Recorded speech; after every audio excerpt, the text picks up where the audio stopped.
बिरसा मुंडा जी का भी आज ये रिपीट किया जा रहा है कि वो भी आदिवासी अस्मिता को बचाने के लिए, जंगल जमीन को बचाने के लिए धर्मांतरण के विरोध में उन्होंने भी लगातार उलगुलान किया था। और पंखराज बाबा कार्तिक उरांव जी ने भी अपने इतिहास के पन्नों पे उन्होंने लिखा है, 20 साल की काली रात में उन्होंने मेंशन किया है कि किस तरीके से कांग्रेस की काली सरकार ने आदिवासी अस्मिता को मिटाने के लिए अपना जो षड्यंत्र रचा है। आज तक हम लोग इस चीज का, इस दंश को झेल रहे हैं। और ये लोग जो जिस तरीके से मैं सच्चाई की बात कर रही हूँ, तो ये लोग कभी कहते हैं आरएसएस की दलाल है, तो कभी कहते हैं कि आज जब कुर्मी समुदाय की बात आ रही है कि आप लुकुर कमेटी में फिट नहीं खाते हैं, तो लुकुर कमेटी के 5 जो लक्षण है, जो कि मापदंड है, जो कि आदिवासियों को चिन्हित किया जाता है, तो उसमें आदि लक्षण भी होने चाहिए, ना कि विदेशी धर्म को मानने वाले। आपका जो ओहरा है, दायरा है, जो रूढ़िवादी परंपरा को मानने वाले लोगों के समूह के बीच होना चाहिए, ना कि आपका यरूशलेम के बीच में आपका जय यीशु की बात होनी चाहिए। आज भी इसका प्रमाण आप लोगों को मिलेगा, जो कि भारत देश में, अगर भारत देश को संस्कृतियों का देश अगर कहा जाता है, अगर आदिवासियों में सबसे प्रथम स्थान में भगवान बिरसा मुंडा जी को पूजा जाता है, तो फिर ये देश में हमें अपना अस्तित्व को एक नाम और चिन्ह देने की आवश्यकता नहीं है। जो धर्मांतरित है वो सोचे कि भाई आरक्षण वो लोग को खाना है, तो फिर आरक्षण के तहत रहना है, तो फिर घर वापसी करे, हम स्वागत करेंगे। जोहार, लोकल खबर में आप सभी का बहुत बहुत स्वागत है। हम सभी तैयारी करने में जुटे हैं झारखंड का 25वां स्थापना दिवस मनाने को लेकर। कोई जनजातीय गौरव दिवस के रूप में मनाना चाहता है, तो कोई स्थापना दिवस का उत्सव मनाने की तैयारी कर रहा है। लेकिन आज झारखंड 25 साल बाद भी जल रहा है। गृह युद्ध जैसी स्थिति बनी हुई है। आज कहीं आदिवासी वर्सेज कुर्मी हो रहा है, तो कहीं सरना वर्सेज क्रिश्चियन चल रहा है। ऐसे में बिरसा मुंडा का जो जीवन है, जिनका हम जयंती मनाने वाले हैं, उस समय किस तरह से संघर्षों का था और उनका जो धर्म था, संस्कृति का रक्षा करने का जो तरीका था, वो क्या था, और आज के समय में उसका क्या मायने रह गया है, यही हम बात करेंगे। मेरे साथ युवा नेत्री समाज सेवी निशा भगत हैं। जोहार। जोहार। और आपके चैनल के माध्यम से जितने भी दर्शक है, श्रोतागण है, उनको मेरी तरफ से जोहार, जय धर्म। हर बार हम लोग बिरसा जयंती मनाते हैं और उन्हीं के नाम पर झारखंड भी अलग राज्य किया गया। 15 नवंबर का दिन चुना गया, उनका जयंती का दिन। हर साल नाच गाना, डेग, इधर उधर बहुत कुछ होता है। लेकिन आज झारखंड कहाँ खड़ा पाते हैं आप? चूँकि भगवान बिरसा मुंडा जी का ये सपना रहा है कि आदिवासी अस्मिता को बचाए रखने के लिए, आदिवासियों के परिप्रेक्ष्य में जल जंगल ज़मीन के लिए लगातार उन्होंने लड़ाई लड़ी है। चाहे धर्मांतरण के मुद्दे को लेकर के भी लगातार अंग्रेज़ों से उन्होंने लड़ाई लड़ी कि धर्मांतरण यहाँ रुकना चाहिए। चूँकि उनका सपना था एक सुंदर और खुशहाल झारखंड का। सुंदर झारखंड तो है ही, लेकिन खुशहाल झारखंड नहीं हो पा रहा है, क्योंकि आदिवासी अस्मिता आज खतरे में है। और लगातार उनकी जयंती पे उनको नमन किया जाता है, उनकी जयंती पे उनको याद किया जाता है, लेकिन यहाँ के जनता के जो रक्षक हैं वो आज भक्षक बन चुके हैं जनता के लिए। जनता के द्वारा चुनी गई सरकार जो है, आज आदिवासी सरकार होने के बावजूद देख लीजिए, भगवान बिरसा मुंडा जी के जो वंशज है, लगातार उन्होंने एक गुहार लगाई कि उनको एक आश्रय दिया जाए। उनका जो समाधि स्थल है, वहाँ पे भी एक छोटा सा कमरा बना करके उनको दिया जाए, ताकि वो उस स्थल का देख रेख भी कर सके। अब उनके सामने एक संकट और खड़ा हो गया है कि जहाँ गांव का जो उनका घर है, उनको भी खाली करने के लिए प्रशासन के द्वारा कह दिया गया है, क्योंकि सरकार चाहती है कि वहाँ भगवान बिरसा मुंडा जी का स्मृति को आजीवन लोगों के सामने में दर्शाया जा सके, वहाँ म्यूजियम बन सके। तो ये सरकार अपनी उपलब्धि गिनवा तो रही है, लेकिन वाकई क्या आदिवासी अस्मिता को बचाने में वो कामयाब हो पाई है? एक तरफ संविधान को मानने वाले लोग लगातार संविधान का उल्लंघन कर रहे हैं, और लगातार आदिवासी अस्मिता और उनके जो पूर्वज जो रहे, उन्होंने बिरसाई धर्म को उन्होंने अपनाया। और आज के परिवेश में उनके जो संतान है, उनकी हालत जो है काफी बद से बदतर हो गई है। आप बता रहे हैं कि जिला में 90% मुझे लगता है कि बिरसाई धर्म की आप बात कर रहे हैं। बिरसाई धर्म की बात बिरसा मुंडा ने क्यों की थी?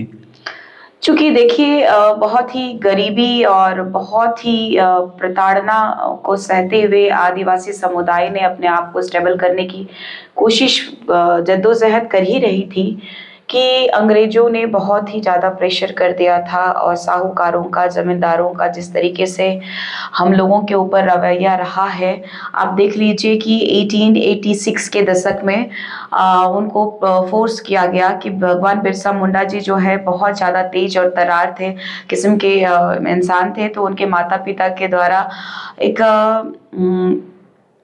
विचार किया गया जब जयपाल नाम के एक व्यक्ति ने उनको सुझाव किया कि आपका पुत्र जो है कि वो काफ़ी पढ़ा लिखा अगर बन जाएगा तो समाज को एक अच्छी दिशा की ओर लेके जा सकता है।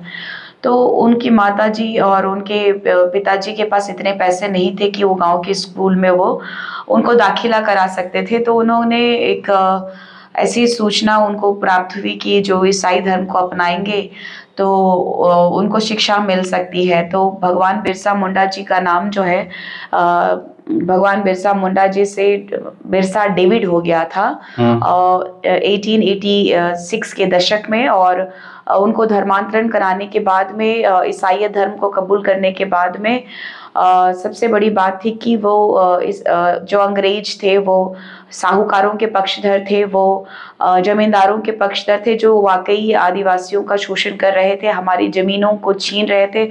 उस समय मुंडारी शासन हुआ करता था और दुर्भाग्य की बात है कि उन्होंने जल जंगल जमीन की लड़ाई शुरू की, उन्होंने ही धर्मांतरण की लड़ाई शुरू की, धर्मांतरण उन्होंने कर लिया, बिरसा डेविड कहा था। तो उनको खराब नहीं लगा, बुरा नहीं लगा और इसका प्रतिकार नहीं किए? जी, उनको बुरा लगा और इसका विरोध भी किया उन्होंने, और धर्मांतरण के विरोधी भी थे, और अपने बिरसायत समाज को और सरना समुदाय को आगे करने के लिए उन्होंने बिरसायत लेके आए और अपना संस्कृति में वापस लौटे। सरना धर्म को प्रकृति पूजक के रूप में किस तरीके से स्थापित करना है उन्होंने अपने विचारों के माध्यम से, और उनमें एक ऐसी अद्भुत शक्ति थी कि वो जंगल के जड़ी बूटियों से लोगों को वो ठीक करते थे। जिस तरीके से आज ये ईसाई धर्म के लोग जो चंगाई प्रार्थना सभा को लेकर के बहुत ज्यादा पुरजोर ये कर रहे हैं, वो एक ऐसा छलावा है जो कि लोगों को ठगने का जो काम किया जा रहा है। लेकिन हमारे भगवान बिरसा मुंडा जो थे वो एक ऐसी अद्भुत शक्ति वाले थे जो कि जंगल की जड़ी बूटियों से ही वो लोगों को चंगा करते थे। अच्छा, आप कहे कि बिरसायत धर्म के वो फॉलो करने के लिए बोलते थे, आदिवासी संस्कृति से वो काफी मतलब फैलाव हो, उसका सब जगह मानने लगे ऐसा। तो आज के समय में बिरसायत धर्म कहाँ दिखता है आपको? और क्योंकि आप खूंटी और बाकी सब जगहों पे आदिवासी बहुल इलाके में घूमती फिरते रहते हैं, आपको कहीं दिखता है? बिरसायत धर्म सरना धर्म से रिलेटेड ही रहा है, आप पूछ लीजिएगा उनके वंशजों से भी। चूंकि मुझे ये सब चीजें उनकी जानकारी नहीं होती, उनके पोते जो है सुखराम मुंडा जी वो आए थे और उन्होंने अपनी आप बीती बताई, उन्होंने अपने जमीन का पेपर दिखाया, फिर उन्होंने गुहार लगाया कि जिस झंडे के लिए आपने लड़ाई लड़ी थी उस झंडे में धर्मांतरित ईसाइयों का कब्जा है, हमारा कोई वहाँ सरोकार नहीं है, हमारे लिए कोई ये लोग 1 इंच जमीन नहीं मांग रहे हैं। तो काफ़ी चीज़ों का खुलासा उस दरमियान हुआ था। उन्होंने ये भी बताया, मैंने पूछा कि सरकार से आपने जाकर के गुहार क्यों नहीं लगाया, सरकार को आवेदन आपने क्यों नहीं दिया? तो उन्होंने कहा कि हर वो संवैधानिक हथकंडा अपना करके हमने कोशिश किया है, चाहे बीजेपी के नेता हो, चाहे कांग्रेस के नेता हो, चाहे जेएमएम के नेता हो, सबको हमने गुहार लगाया, लेकिन हमें हमारी जो है सुनवाई कहीं नहीं हो रही है। और सबसे बड़ी बात है कि जब हम सीएम आवास जाते हैं तो उनके जो लोग हैं वो हमें अंदर घुसने नहीं देते हैं। तो आप क्या कहना चाहते हैं? दुर्भाग्य का विषय है कि जो सीएम जो है कि 15 नवंबर को उनकी जन्म जयंती मनाएंगे और उनके परिवार वालों का जो तिरस्कार कर रहे हैं, अनादर कर रहे हैं, उस दिन उनको सम्मानित करेंगे और उनको सिर्फ मुंह चमका के कह देंगे कि आप हमारे पूर्वजों के वंशज हैं। इससे ज्यादा वो हमारे समाज के लिए परिप्रेक्ष्य में कुछ सोच नहीं सकते हैं। यही दुर्भाग्य का विषय है झारखंड के परिप्रेक्ष्य में। कहने का क्या मतलब है कि तब बिरसा मुंडा जो है चर्च और मिशनरीज के खिलाफ आंदोलन किए और आज भी उनका जो परिवार है, वंशज है, वो उसी तरह से झेल रहा है। बिल्कुल, आप देख लीजिए ना उनके गांव में मुझे लगता है कि 90% लोग जो है क्रिश्चियनिटीज को अपना लिए, क्योंकि वाकई देखा जाए तो हमारे जो आदिवासी समुदाय के लोग हैं बेहद गरीब होते हैं और भौगोलिक जो स्थिति है यहाँ की लोग जो है अपने समुदाय के अलावा दूसरे समुदाय के लोगों के से भिन्न और अपने आप में मग्न रहने वाले ऐसे रूढ़िवादी परंपरा को मानने वाले आदिवासी समुदाय के पास सिर्फ जंगल के अलावा कोई स्रोत नहीं होता था। और आज भी कई जगहों पे ऐसा स्रोत है कि सिर्फ जंगल ही स्रोत है। क्योंकि आज भी आप देखेंगे कि कई गांवों में आज भी सड़कें नहीं है जाने के लिए, पुल पुलिया नहीं बना है, आज भी कई आदिवासी बच्चे हैं जो शिक्षा से वंचित हैं। तो काफी दुर्भाग्य का विषय है कि हम लोग जो है आज पढ़ लिख करके आज अपनी समस्याओं को उजागर करने में सक्षम है। आज झारखंड के 25 साल होने के बावजूद आज जो है भगवान बिरसा मुंडा जी के जन्म दिवस के अवसर पर ही झारखंड की स्थापना दिवस भी मनाई जाती है। आप देख लीजिएगा 15 नवंबर 2000 को हमारा झारखंड अलग हुआ था और भगवान बिरसा मुंडा जी को ही नमन करते हुए, क्योंकि पूरे देश में आदिवासी अस्मिता की जब जब बात आती है तो भगवान बिरसा मुंडा जी का प्रखरता से ये नाम आता है। और दुर्भाग्य का विषय ये भी है कि आज जो है कि इस देश का संविधान के तहत जो है इस देश का कानून व्यवस्था जो है, न्याय का मंदिर भी कहता है कि इस देश का मूल मालिक आदिवासी है, लेकिन आज आदिवासी समाज जो है अंतिम पायदान में खड़ा हुआ है, क्योंकि जस्ट हमारे आदिवासी समुदाय के जो चंद जो ईसाइयों के दलाल कहिए या स्वार्थी कहिए, अपने निजी स्वार्थ के लिए सत्ता के लालची बोलिए, इनके द्वारा जो समाज को गुमराह किया गया, अगर ये चाहते तो आदिवासी समाज के लिए आज झारखंड में जो 5th शेड्यूल के तहत आने वाला अनुच्छेद 244 के तहत जो झारखंड राज्य अनुसूचित जनजाति के तहत रूढ़िवादी परंपरा को मानने वालों का ये राज्य में पेशा अधिनियम कानून ये लागू करते, CNT-SPT एक्ट का उल्लंघन नहीं होने देते, जो भूमि अधिग्रहण बिल है, जो समता जजमेंट है, वो प्रखरता से लागू होता। लेकिन दुर्भाग्य का विषय है कि यहाँ पे आदिवासियों की अस्मिता पे लगातार सवाल उठते रहा है। केंद्र में जब 1961 में हमारा आदिवासी कॉलम केंद्र सरकार जब कांग्रेस की रही तब हटा दिया गया। आज देख लीजिए कि भगवान बिरसा मुंडा जी का भी आज ये रिपीट किया जा रहा है कि वो भी आदिवासी अस्मिता को बचाने के लिए, जंगल जमीन को बचाने के लिए धर्मांतरण के विरोध में उन्होंने भी लगातार उलगुलान किया था। और पंखराज बाबा कार्तिक उरांव जी ने भी अपने इतिहास के पन्नों पे उन्होंने लिखा है, 20 साल की काली रात में उन्होंने मेंशन किया है कि किस तरीके से कांग्रेस की काली सरकार ने आदिवासी अस्मिता को मिटाने के लिए अपना जो षड्यंत्र रचा है। आज तक हम लोग इस चीज का, इस दंश को झेल रहे हैं। और ये लोग जो जिस तरीके से मैं सच्चाई की बात कर रही हूँ, तो ये लोग कभी कहते हैं RSS की दलाल है, तो कभी कहते हैं कि ये जो है बीजेपी का एजेंडा है। बीजेपी अगर मेरे लिए अच्छा होता तो मैं बीजेपी को गाली क्यों देती? अगर मैं किसी राजनीति करने के उद्देश्य से आती तो शायद मैं बीजेपी, कांग्रेस और जेएमएम और अन्य सभी पार्टियों को दोषी नहीं ठहराती, किसी न किसी पार्टी को तो मैं कहती कि ये अच्छा होता। लेकिन ये समाज की बात है, समाज के परिप्रेक्ष्य की बात है, ये आत्मसम्मान की बात है, ये हक और अधिकार की बात है कि आज 81 विधानसभा सीटों में आदिवासी जनजाति के लोगों के लिए जो है 28 विधानसभा सीटों को जो आरक्षित किया गया है संविधान में, उसमें भी 10 विधानसभा सीटों में जो है कि धर्मांतरित आदिवासियों का आरक्षण है। आज वो लोग ज्यादा शिक्षित है क्योंकि विदेशियों ने भारत में सबसे पहले शिक्षा को अपना नाम दिया था। और देख लीजिए कि बिरसा डेविड भी शिक्षा में फ्री पढ़ाने के नाम से इन लोगों ने बिरसा डेविड किया था। तो ये इन लोगों ने लोभ दिया, लालच दिया, उसके बाद में धर्मांतरण को इस तरीके से प्रखरता से बढ़ाने का काम किया कि आदिवासी अस्मिता ही मिट जाए। और इन्होंने शिक्षा को इतना बढ़ाया, फ्री ऑफ कॉस्ट जो आदिवासी क्रिश्चियन बन गए उनको उन्होंने शिक्षा देने का काम किया। आप देखिएगा कि जेवियर कॉलेज में भी आज भी अगर कोई भी आवेदन भी निकलता है, चाहे एडमिशन होता है, तो प्रायोरिटी है कि वो बपतिस्मा लिए हुए उन ईसाई, धर्मांतरित ईसाइयों को प्रायोरिटी दी जाती है। तो जब उनको इस भारत के संविधान में ये अधिकार है सबको धर्म मानने की, आजादी है। मैं ये नहीं कह रही हूँ कि आप इस धर्म को नहीं मान सकते या फिर आप विदेशी धर्म को छोड़ दीजिए, मैं अवहेलना नहीं कर रही हूँ। लेकिन जो आरक्षण आप आदिवासियों का खा रहे, जो रूढ़िवादी परंपरा को मानने वाले, आज जब कुर्मी समुदाय की बात आ रही है कि आप लुकुर कमेटी में फिट नहीं खाते हैं, तो लुकुर कमेटी के 5 जो लक्षण है, जो कि मापदंड है, जो कि आदिवासियों को चिन्हित किया जाता है, तो उसमें आदि लक्षण भी होने चाहिए, ना कि विदेशी धर्म को मानने वाले। आपका जो ओहरा है, दायरा है, जो रूढ़िवादी परंपरा को मानने वाले लोगों के समूह के बीच होना चाहिए, ना कि आपका यरूशलेम के बीच में आपका जय यीशु की बात होनी चाहिए। हमारा संस्कृति, परंपरा जन्म से लेकर मृत्यु तक दोनों का बहुत ही अलग है।